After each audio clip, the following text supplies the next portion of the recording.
आप सभी को नमस्ते। मैं डॉक्टर मोनिका खेड़ा आपकी संस्कृत और हिंदी अध्यापिका मणिका यूट्यूब चैनल में आपका स्वागत करती है। आज हम षष्ठः पाठः सुभाषितानि अन्वय सहित हिंदी पढ़ेंगे, जो शैमुषी भाग 2 कक्षा 10वीं का पाठ है। पार्ट 1 वीडियो में हम कुछ श्लोकों को समझाएंगे और बचे हुए श्लोकों की हिंदी हम पार्ट 2 में समझाएंगे। अगर आपको वीडियो पसंद आए तो आप वीडियो को लाइक, सब्सक्राइब और शेयर ज़्यादा से ज़्यादा किया करें। आप अपने मित्रों को शेयर किया करें जिससे कि वो भी वीडियो का लाभ उठा सकें। और अगर आपको कोई भी क्वेश्चन पूछना हो, किसी भी तरह की कोई भी प्रॉब्लम हो, तो आप कमेंट बॉक्स पे ज़रूर लिखा करें और मुझसे ज़रूर पूछा करें। अब इस पाठ का सार देखिए। संस्कृत कृतियों के जिन पद्यों या पद्यांशों में सार्वभौम सत्य को बड़े मार्मिक ढंग से प्रस्तुत किया गया है, उन पद्यों को सुभाषित कहते हैं। प्रस्तुत पाठ ऐसे 10 सुभाषितों का संग्रह है जो संस्कृत के विभिन्न ग्रंथों से संकलित है। इनमें परिश्रम का महत्व, क्रोध का दुष्परिणाम, सभी वस्तुओं की उपादेयता और बुद्धि की विशेषता आदि विषयों पर प्रकाश डाला गया है। सबसे पहला इसमें श्लोक है, आलस्यम ही मनुष्याणाम शरीरस्थो महान रिपुः नास्तयुध्यम समो बंधु कृत्वा यम नावसीदति। इसका अन्वय है, मनुष्याणाम शरीरस्थः महान शत्रुः आलस्यम उद्यम समः बंधुः न अस्ति यम कृत्वा मनुष्यः न अवसीदति।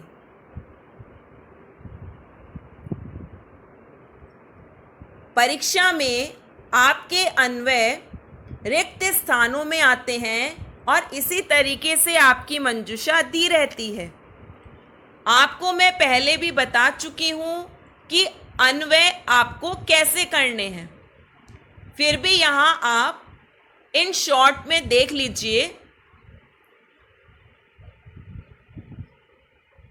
श्लोक ऊपर दिया हुआ है, नीचे आपका अन्वय दिया हुआ है। परीक्षा में यहाँ पर रिक्त स्थान दिए हुए आएंगे, आपकी नीचे मंजूषा भी दी हुई होगी। जो भी वर्ड आपके अन्वय में दिए हुए हैं, आपको श्लोक से उसको कट करते हुए चलना है। और जो श्लोक बच जाएंगे, श्लोक में से जो शब्द बच जाएंगे, उन शब्दों को आपको हिंदी के अनुसार उसमें फिल करना है, रिक्त स्थानों को भरना है उन शब्दों से जो मंजूषा में दिए हुए हैं। तो इसकी अब आप हिंदी समझें। मनुष्याणाम शरीरस्थः महान शत्रुः आलस्यम। निश्चय से आलस्य मनुष्य के शरीर में रहने वाला सबसे बड़ा दुश्मन है। उद्यम समः बंधुः न अस्ति। परिश्रम के समान उसका कोई मित्र नहीं है। यम कृत्वा मनुष्यः न अवसीदति। जिसको करके वह दुखी नहीं होता है। आलस्यम ही मनुष्याणाम शरीरस्थो महान रिपुः नास्त्युद्यम समो बंधु कृत्वा यम नावसीदति। अन्वय आपको संधि के साथ करके बताया हुआ है। नास्त्युद्यम समो, यहां पर संधि है, न अस्ति उद्यम समः। न अवसीदति, यहां पर भी संधि हो जाएगी, न अवसीदति। एक बार आप इसकी हिंदी दोबारा देख लें। निश्चय से आलस्य मनुष्य के शरीर में रहने वाला सबसे बड़ा दुश्मन है। परिश्रम के समान उसका कोई मित्र नहीं है, जिसको करके वह दुखी नहीं होता है।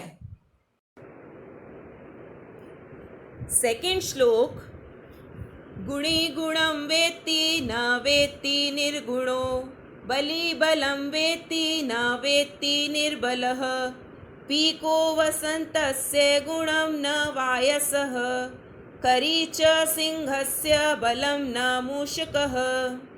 इसका अन्वय देखिए आप, गुणे गुणं वेत्ति, निर्गुणः गुणं न वेत्ति, बली बलं वेत्ति, निर्बलः बलं न वेत्ति, वसन्तस्य गुणं पीकः वेत्ति, वायसः न वेत्ति, सिंहस्य बलं करी वेत्ति, मूषकः न। अब नीचे इनके लिए वर्ड्स भी दिए हुए हैं, मंजूषा दी हुई है, आपको उसी तरीके से अन्वय फिल करना है जैसे मैंने आपको बताया था।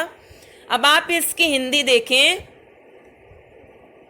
गुणी गुणम वेत्ति, गुणवान व्यक्ति गुण को जानता है, निर्गुणः न वेत्ति, गुणहीन नहीं जानता, बली बलम वेत्ति, बलवान व्यक्ति बल को जानता है, निर्बलः न वेत्ति, बलहीन नहीं जानता, वसंतस्य गुणम पीकः, कोयल, पीकः मतलब कोयल, वसंत ऋतु के गुण को जानती है, क्योंकि वसंत ऋतु में वो पंचम स्वर में गाती है। कोयल वसंत ऋतु के गुण को जानती है, वायस न, कौआ नहीं जानता, वायस न वेत्ति, कौआ नहीं जानता, सिंहस्य बलम करी वेत्ति, मूषकः न, और हाथी सिंह के बल को जानता है, चूहा नहीं जानता। एक बार आप और समझें। गुणी गुणम वेत्ति, गुणवान व्यक्ति गुण को जानता है, निर्गुण न वेत्ति, गुणहीन नहीं जानता, बली बलम वेत्ति, बलवान व्यक्ति बल को जानता है, निर्बलः न वेत्ति, बलहीन नहीं जानता, वसंतस्य गुणम पीकः, कोयल वसंत ऋतु के गुण को जानती है, वायसः न, कौआ नहीं जानता, और सिंहस्य बलम करी वेत्ति, मूषकः न, हाथी सिंह के बल को जानता है, चूहा नहीं जानता। करी यहाँ पर हाथी को बोलते हैं और मूषक चूहा। थर्ड श्लोक, निमित्तमुद्दिश्य हि यः प्रकुप्यति, ध्रुवं स तस्यापगमे प्रसीदति, अकारण द्वेषी मनस्तु यस्य वै, कथं जनस्तं परितोषयिष्यति। अन्वय देखिए आप, यह निमित्तम उद्दिश्य प्रकुप्यति सह तस्य अपगमे, यहाँ पर संधि हो गई, तस्यापगमे, तस्य अपगमे, ध्रुवं प्रसीदति, यस्य मनः अकारण द्वेषी, मनस्तु में स का विसर्ग हो गया, मनः तु, मनः अकारण द्वेषी अस्ति, जनः तं कथं परितोषयिष्यति। इसका अर्थ देखिए आप, निमित्तम का मतलब होता है कारण, उद्देश्य, उद्देश्य करके यानी ध्यान में रखकर, ही निश्चय रूप से, निश्चित रूप से, प्रकुप्यति क्रोध करता है, ध्रुवम निश्चय से, स वह व्यक्ति, तस्य उस कारण के, अपगमे, अपगमे का मतलब होगा समाप्त होने पर, प्रसीदति प्रसन्न हो जाता है। इन दोनों लाइनों की आप हिंदी देखिए, निमित्तम उद्देश्य ही यह प्रकुप्यति, और इसका अन्वय क्या बन गया, यह निमित्तम उद्देश्य प्रकुप्यति। क्योंकि जो क्रिया है वो अंत में ही आती है, इसलिए यहां पर क्रिया है प्रकुप्यति। निश्चय से जो किसी कारण से अत्यधिक क्रोध करता है, प्रकुप्यति क्रोध करता है, सह तस्य अपगमे ध्रुवम प्रसीदति, निश्चित रूप से वह उस कारण के समाप्त होने पर प्रसन्न भी हो जाता है। निश्चय से जो किसी कारण से, किसी रीजन से क्रोध करता है, वह उस कारण के समाप्त होने पर प्रसन्न भी हो जाता है। यस्य मनः अकारण द्वेषी, अन्वय में देखिए, यस्य मनः अकारण द्वेषी, अकारण द्वेषी बिना कारण के द्वेष करने वाला। परंतु जिसका मन बिना किसी कारण के किसी से भी द्वेष करता है, ईर्ष्या करता है, कथम जनः तम परितोषयिष्यति, तो यहां पर जनः जो है वो है कर्ता। कर्ता आपका हमेशा प्रथमा विभक्ति में ही आता है, तो जनः तम कथम परितोषयिष्यति, फिर कैसे मनुष्य उसे संतुष्ट करेगा। दोबारा से देखिए एक बार, यह निमित्तम उद्देश्य प्रकुप्यति, निश्चय से जो बिना किसी कारण से अत्यधिक क्रोध करता है, स तस्य अपगमे ध्रुवम प्रसीदति, निश्चित रूप से वह उस कारण के समाप्त होने पर प्रसन्न भी हो जाता है, खुश भी हो जाता है।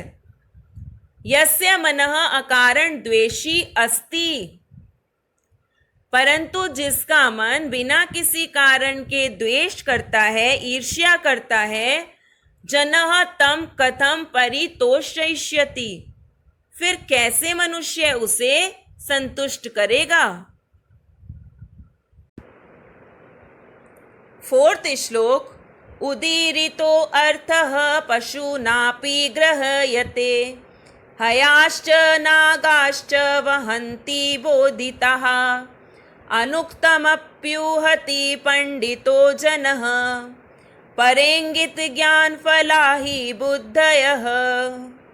अब इसका आप अन्वय देखिए, पशुना अपि उदीरितः अर्थः गृह्यते। अब यहाँ पर गृह्यते क्रिया है, गृह्यते, और पशुना करता है, लेकिन अभी मैंने आपको बताया था कि कर्ता हमेशा प्रथमा विभक्ति में ही होता है, लेकिन यहाँ पर कर्ता हमेशा प्रथमा विभक्ति में होगा, लेकिन यहाँ पर पशुना जो है वो तृतीया विभक्ति है, क्योंकि यहाँ पर गृह्यते दिया हुआ है और वाच्य यानी कि जो अब आप आगे मेरी वीडियोस में समझेंगे, एक्टिव पैसिव वॉइस, कर्तृवाच्य, कर्मवाच्य, इन वाच्यों में ते एते अन्ते, कर्मवाच्य में ते एते अन्ते का प्रयोग होता है और तृतीया विभक्ति के साथ। इसलिए आप यहाँ देख सकते हो कि गृह्यते दिया हुआ है जो वाच्य में प्रयोग होता है, इसलिए यहाँ पर पशुना तृतीया विभक्ति और कर्ता है। पशुना अपि उदीरितः अर्थः गृह्यते, हयाः नागाः च बोधिताः। यहाँ पर श दिया हुआ है श्लोक में, तो आप उस श्लोक का विसर्ग कर देंगे।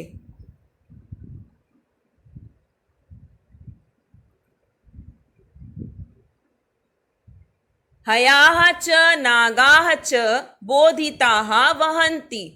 क्या वहन्ति? भारम वहन्ति। पंडितः जनः अनुक्तम अपि उहति। क्रिया हमेशा अंत में आती है। आप देखते हुए चलें कि सभी लाइंस में जो क्रिया है वो लास्ट में ही आ रही है। और कर्ता सबसे पहले। पंडितः जनः अनुक्तम अपि उहति बुद्धयः परेंगित ज्ञान फलाः भवन्ति। उसी तरीके से नीचे मंजूषा दी हुई है। आपको जैसे जैसे एग्जाम में करना है वो आप सब अच्छे से समझ चुके हैं। अब आप इसकी हिंदी देखिए। पशुना अपि उदीरितः अर्थः गृह्यते। उदीरितः का मतलब है कहा हुआ, अर्थः का मतलब है संकेत, गृह्यते ग्रहण किया जाता है। कही गई बात का अर्थ पशु भी ग्रहण कर लेते हैं। पशुना अपि उदीरितः अर्थः गृह्यते। कही गई बात का अर्थ पशु भी ग्रहण कर लेते हैं। हयाः नागाः च बोधिताः भारं वहन्ति। घोड़े और हाथी भी कहे जाने पर बोझ ले जाते हैं, भार ले जाते हैं। पंडितः जनः अनुक्तम अपि उहति। पंडितः जनः विद्वान बिना कहे ही बात का अनुमान लगा लेते हैं। विद्वान बिना कुछ कहे ही बात का अनुमान लगा लेते हैं। परेंगित ज्ञान फलाहि बुद्धय। इस स्थान में क्या हो गया? कर्ता पहले और क्रिया बाद में, तो इस लाइन का अन्वय हो गया बुद्धयः परेंगित ज्ञान फलाः भवन्ति।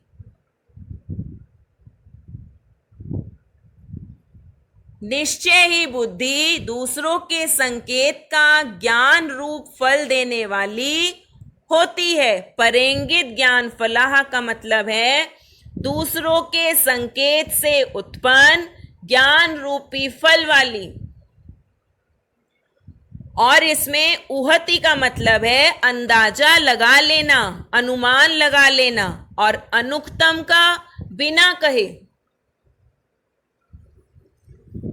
कही गई बात का अर्थ पशु भी ग्रहण कर लेते हैं। घोड़े और हाथी भी कहे जाने पर बोझ ले जाते हैं। विद्वान बिना कहे ही बात का अनुमान लगा लेते हैं। निश्चय ही बुद्धि दूसरों के संकेत का ज्ञान रूप फल देने वाली होती है।